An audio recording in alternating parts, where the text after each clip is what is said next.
తాకట్లో ఉన్న మీ బంగారాన్ని విడిపించి ఆ రోజు ఆన్లైన్ రేటుకి కొంటాం. Sharma gold company. రాశి ఫలాల గురించి ఒక్కసారి నాకు వివరిస్తారా మీరు?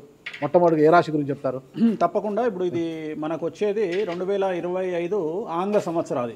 ఓకే. అంటే కొంతమంది విమర్శించారు 24 కదా, 24 25 అదే 25 ఆంగ్ల సంవత్సరాది. అంటే మనం ఇంగ్లీష్ క్యాలెండర్ అంటే 25లో వచ్చేది 25 ఆంగ్ల 25 కదా, జనవరి 1 25. ఓకే. జనరల్ గా మనము అంటే మరి మీరు ఉగాది నుండి ఎందుకు చెప్పట్లేదు అంటే చాలా మంది ఉగాది వరకు కూడా ఆగట్లేదు, జనవరి 1 కూడా ఆగట్లేదు, డిసెంబర్ నుండి నవంబర్ నుండి అడుగుతా ఉన్నారు అందరూ. ఓకే. ఇప్పుడు క్లయింటెల్ నన్ను అడిగేవాళ్ళు ఏంటంటే గురూజీ ఇప్పుడే చెప్పేసేయండి మాకు, మేము జాగ్రత్తలు తీసుకుంటామని చెప్పి అడుగుతా ఉన్నారు. సో అందుకనే 2025 సంవత్సరం ఆంగ్ల సంవత్సరాది అంటే జనవరి 1 నుండి ఎలా ఉండబోతుంది అనేది మనం ఒకసారి చూసుకుంటే, అన్నిటికంటే ముఖ్యంగా ఈ వచ్చేటువంటి సంవత్సరం పేరు శ్రీ విశ్వావసునామ సంవత్సరము. విశ్వావసునామ సంవత్సరము. సో వచ్చే రాబోయేటువంటి ఎందుకు గురుగారు అది వస్తుంది పేరు 60 సంవత్సరాల్లో ప్రతి సంవత్సరం ఒక్కొక్క పేరు వస్తుంటది. పేరుతో ఏం స్పెషాలిటీ లేదు. క్రోధినామ సంవత్సరం అనే నెగిటివ్ అట్లా ఏం లేదు. సంవత్సరాల్లో దీని పేరు విశ్వావసునామ సంవత్సరం. సో ఈ సంవత్సరానికి అధిపతి రాజు కాబట్టి, రవి కాబట్టి రాజు. సో రవి మనకు కమాండ్ చేస్తూ ఉన్నాడు కాబట్టి ఈ సంవత్సరం అతి ముఖ్యమైన విషయం ఏంటంటే రాజకీయంగా దేశవ్యాప్తంగా రాష్ట్రాల వ్యాప్తంగా పెను సంచలనాలు నమోదవ్వడము ఈ సంవత్సరం 2025 సంవత్సరం లక్షణాలు. ఎందుకంటే రాజుల మధ్యన రాష్ట్రాల మధ్యన గొడవలు, మరీ ముఖ్యంగా కొంతమంది ప్రముఖ రాజకీయ నాయకులకు మృత్యుగండము, అలాగే అన్ని రంగాలలోకి సెలబ్రిటీలు, సినిమా ఇండస్ట్రీ, రాజకీయము, బిజినెస్, ఎనీ ఇండస్ట్రీ, యువకులు, మరి ముఖ్యంగా మగవాళ్ళు యువకులు 40 సంవత్సరాల వయసులోపు ఉండే వాళ్లకు కార్డియాక్ అరెస్ట్లు అనేటివి ఈ సంవత్సరం అతి ముఖ్యమైన విషయం. ఎందుకంటే ఆల్రెడీ మనం చూస్తున్నాం ఇప్పటికే, కానీ వాటి తీవ్రత పెరిగే అవకాశం ఉంది. కారణం ఏంటంటే రవి కమాండ్ చేస్తూ ఉన్నాడు కాబట్టి. రవి అంటే చర్మము, హార్ట్, కళ్ళు, ఎముకలు. సో కరోనా లాంటి అంత పెద్దది కాకపోయినా ఒక సమస్య, ఒక వైరస్ మళ్ళీ ప్రపంచాన్ని బాధించే అవకాశం ఉంది. అది మరీ ముఖ్యంగా చర్మం మీద దాడి చేసే అవకాశం ఉంది. అంటే చర్మానికి సంబంధించినటువంటి ఒక సమస్యల బారిన పడి ఈ సంవత్సరము జనాలు వైరస్ బారిన పడే అవకాశం ఉంది మరీ ముఖ్యంగా. అలాగే ఇప్పుడు ఇంచుమించు 40 సంవత్సరాల లోపు యువకులకు కార్డియాక్ అరెస్ట్ అనేటువంటివి జరిగే అవకాశాలు కనిపిస్తూ ఉన్నాయి. అలాగే ఈ సంవత్సరం గుండెపోటు వల్ల మరణాల సంఖ్య చాలా ఎక్కువ. ఇదంతా 2025 జనవరి నుంచి ఎగ్జాక్ట్లీ. అలాగే ఈ సంవత్సరము ఎండల తీవ్రత చాలా ఎక్కువ, విపరీతమైనటువంటి ఎండలు ఉండే అవకాశం ఉంది. అలాగే ఈ సంవత్సరాలు ప్రపంచవ్యాప్తంగా అగ్నిపర్వతాల పేలుడు అనేటువంటిది ఈ సంవత్సరం గమనించాల్సినటువంటి విషయం. అలాగే ఈ సంవత్సరం మంచు పర్వతాలు కరగడం వల్ల వాతావరణంలో మార్పులు గమనించాల్సి ఉంటుంది ఈ సంవత్సరం. అలాగే అమెరికా దేశానికి విపరీతమైనటువంటి గాలి తుఫానులు, వరదలు ఈ సంవత్సరం కనిపిస్తూ ఉన్నాయి. అలాగే 1-2 దేశాల మధ్యన యుద్ధ వాతావరణం ఖచ్చితంగా ఉండి తీరుతుంది, లేదా యుద్ధం జరుగుతున్నాయి కదా, అది ఇంకా పెరుగుతుంది. ఇప్పుడు ఉన్నదానికంటే తీవ్రత పెరుగుతుంది అనేది. అలాగే మనకు 2025 సంవత్సరంలో సెప్టెంబర్ 7వ తేదీ 2025 సంవత్సరం ఆదివారం రాహుగ్రస్త సంపూర్ణ చంద్రగ్రహణం ఏర్పడుతుంది. ఇది కుంభరాశికి వ్యతిరేకమైన ఫలితాలు ఇస్తుంది. అలాగే వచ్చే సంవత్సరం అంటే 2025 సంవత్సరంలో మే 9వ తేదీ నుండి సరస్వతి నదికి పుష్కరాలు అనేటువంటివి ఏర్పడతా ఉన్నాయి. ఈ సంవత్సరము రాజకీయ నాయకులకు సంబంధించి మరీ ముఖ్యంగా ఇందాక మనం మాట్లాడుకున్నట్టుగా పవన్ కళ్యాణ్ గారికి ఏలినాటి శని వెళ్ళిపోతుంది. అలాగే లోకేష్ గారి జాతకరీత్యా, పవన్ కళ్యాణ్ గారి జాతకరీత్యా విపరీత రాజయోగం అనేటువంటిది కనిపిస్తూ ఉంది. జగన్మోహన్ రెడ్డి గారికి లేదా రాజయోగం వల్ల? ఇప్పుడు లేదు, ఈ సంవత్సరం లేదు. అంటే 2025 సంవత్సరంలో లేదు. 29 కన్నా ఉందా? అది మన తర్వాత మాట్లాడుకోవాలి. ఓకే. 25లో మాత్రము నేను అనేది ఏంటంటే ఇప్పుడున్న స్థాయి కంటే వీళ్ళిద్దరికి ఇంకా పై స్థాయికి వెళ్లే అవకాశం ఉంది, లోకేష్ బాబు గానీ పవన్ కళ్యాణ్ గారు కానీ. అదే నాకు అర్థం కావడం, వాళ్ళిద్దరు మంత్రులే, నాకు అర్థం కాదు. ఇప్పుడు ఉన్నటువంటి పదవుల కంటే కూడా గొప్ప పదవులను వీరు పొందేటువంటి అవకాశాలు కనిపిస్తున్నాయి. రాజ్యసభ తీసుకుని కేంద్రానికి వెళ్తారా? కేంద్ర మంత్రులు వెళ్తారా? కేంద్ర మంత్రులు వెళ్తారా? పెద్దదే కదా, కేంద్ర మంత్రి అనేది పెద్దది కదా. సో అది ప్రభాస్ గారి జాతకంలో చాలా అనుకూలమైనటువంటి ఫలితాలు, శుభవార్తలు వినేటువంటి అవకాశాలు కనిపిస్తా ఉన్నాయి. వివాహం అవుతుందా చెప్పలేము, ఎందుకంటే తులారాశి కాబట్టి వివాహం కావచ్చు. సో ఫ్యాన్స్ కి ఇది పండగనే, పెద్ద పండగనే. ఓకే. సో ఇది ఓవరాల్ గా ఇంకా బేసిక్ డీటెయిల్స్, అంటే ఓవరాల్ 2025లో ఎలా ఉంటుంది. సో ఇప్పుడు మనం రాశుల గురించి కనుక తీసుకున్నట్లయితే ఎలా ఉంది, రెమెడీస్ ఏంటి? ఎస్. నెక్స్ట్ కనుక తీసుకున్నట్లయితే మనకు 2వ రాశి వృషభ రాశి. 2025 సంవత్సరంలో వృషభ రాశి జాతకుల విశ్లేషణ కనుక చేసినట్లయితే ఆదాయం 11, వ్యయం 5, రాజపూజ్యం 1, అవమానం 3. వీళ్లకు రాహు యొక్క ప్రభావం మరియు కేతు యొక్క ప్రభావము చాలా తీవ్రంగా ఉంటుంది. అలాగే శని సానుకూలత వల్ల చాలా వరకు అనుకూలంగా ఉండబోతుంది. ఈ సంవత్సరము ప్రతి విషయంలోనూ అనుకూలతలు అన్ని రంగాల వారికి చేయు వృత్తి వ్యాపారాల యందు అనుకూలించును, లాభించును. అలాగే వ్యవహార జయము, బంధుమిత్ర సౌఖ్యము, కుటుంబంలో సంతోషాలు, శుభకార్యాలు మరియు ధైర్య సాహసాలు ఎక్కువగా ఉంటాయి. అలాగే వ్యాపారంలో విపరీత లాభాలు, ఉద్యోగంలో ప్రమోషన్లు, పోలీసు మరియు న్యాయవాదులకు ఈ సంవత్సరం విపరీతమైనటువంటి అనుకూలత ఫలితాలు ఉండే అవకాశాలు కనిపిస్తూ ఉన్నాయి. విద్యార్థులకు విదేశీ యానం, అలాగే విదేశాల్లో చదువుకునేటువంటి విద్యార్థులకు ఉద్యోగ అవకాశాలు, అలాగే విదేశాల్లో వ్యాపారం నిర్వహించేటువంటి వారికి ఇతర అవకాశాలు మరియు వ్యాపారంలో విపరీత లాభాలు ఏర్పడే అవకాశాలు ఖచ్చితంగా కనిపిస్తూ ఉన్నాయి.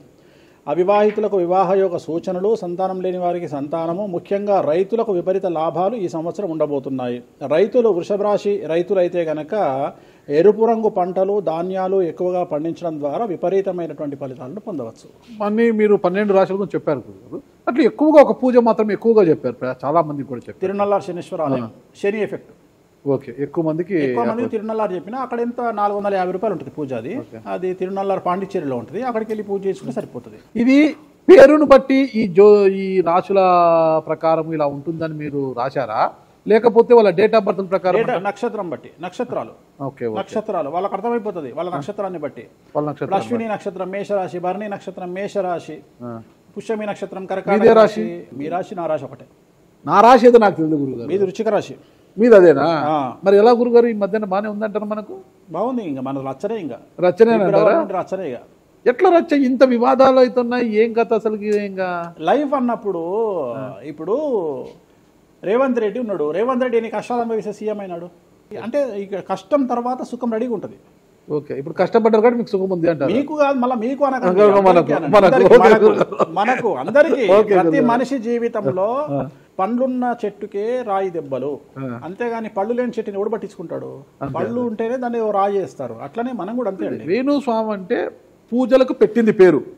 పెద్ద పెద్ద రాజకీయ నాయకులకు, ముఖ్యమంత్రులకు, కేంద్ర మంత్రులకు, పెద్ద పెద్ద వాళ్ళకు కూడా ఇక్కడ కాదు, మీరు అబ్రాడ్స్ కూడా వెళ్ళి పూజలు చేసి వస్తున్నారు. చాలా కాస్ట్లీ స్వామి, చాలా గొప్ప పూజలు చేస్తుంటారు, అంత పవర్ఫుల్ పూజలు. అంటే ఇప్పుడు మీరు చేస్తున్న పూజల మహిమ వల్లనే మీ మీద ఇన్ని వివాదాలు వచ్చినా కూడా మీరు బయటపడగలుగుతున్నారు. 100% పర్ఫెక్ట్. ఇక దానికి ఆన్సరే లేదు. ఇక ఇప్పుడు మనం కొట్లాడాలంటే 10 రకాలు ఉంటాయి, మనం కొట్లాడతలేము. అందుకనే మనం ఒకటే, మన పూజల్ని మనం నమ్ముకుంటున్నాం అంతే, అమ్మవారిని నమ్ముకుంటున్నాం.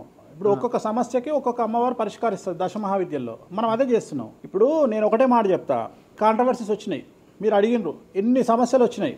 జనాలు ఏం ఆలోచిస్తారంటే వేణుస్వామి ఈ సమస్యల నుండి బయటపడతాడా, పడితే ఎలా పడతాడు? నేను ఒకటే అనుకుంటున్నా, ఇంతమందికి పూజలు చేసి వాళ్ళ సమస్యల నుండి బయటపడడానికి ప్రయత్నించే నేను నాకు వచ్చిన సమస్యను కూడా అదే పూజల ద్వారా బయటపడడానికి ప్రయత్నం చేస్తున్నాను. అంటే వివాదాలు చుట్టుముడుతున్నాయి, సోషల్ మీడియాలో వైరల్ అవుతున్నాయి, ఉమెన్ కమిషన్ మీ మీద ఫిర్యాదులు చేశారు. ఇన్ని చేసినా కూడా ఎక్కడా మీకు ఉచ్చు బిగుసుకోవడం లేదు, బయటపడుతున్నారు. అంటే ఇది మీ పూజల మహిమనా, లేకపోతే ఏమన్నా బ్రైబ్ చేస్తున్నారా? అమ్మవార్లు ఇప్పుడు ఉదాహరణ, మనం తెలుగు రాష్ట్రాల్లో ఉంటాం, వెంకటేశ్వర స్వామి వారు అంటే మనకు తెలుసు. ఇప్పుడు తమిళనాడులో పెరుమాళ్ అంటారు వెంకటేశ్వర స్వామిని. అదే నార్త్ ఇండియాకి వెళ్తే బాలాజీ అంటారు. వాళ్లకు బాలాజీ అంటే చాలా భయం.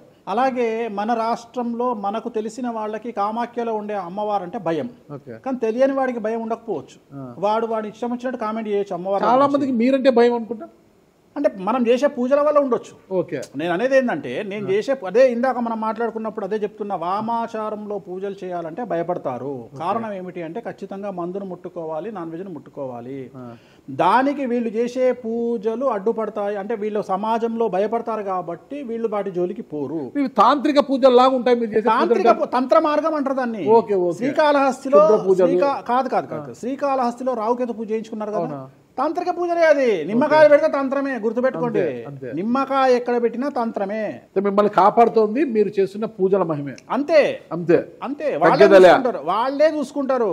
నేను అనే పాయింట్ ఏంటంటే, నేను ఒకటే చెప్తున్నానండి, తప్పు చేస్తే నన్ను అమ్మవారు సర్వనాశనం చేస్తుంది. ఓకే, అమ్మవారిని విమర్శిస్తే వాళ్ళ సంగతి అమ్మవారు చూసుకుంటుంది. ఓకే, అంతేనా? అంతే, ఇక నాకు అవసరం, నేను కొట్లాడను చెయ్యను, నాకు అనవసరం, నాకు లొల్లే వద్దు, నాకు నేను దేవుళ్ళని నమ్ముకున్నా, నా పని అదే.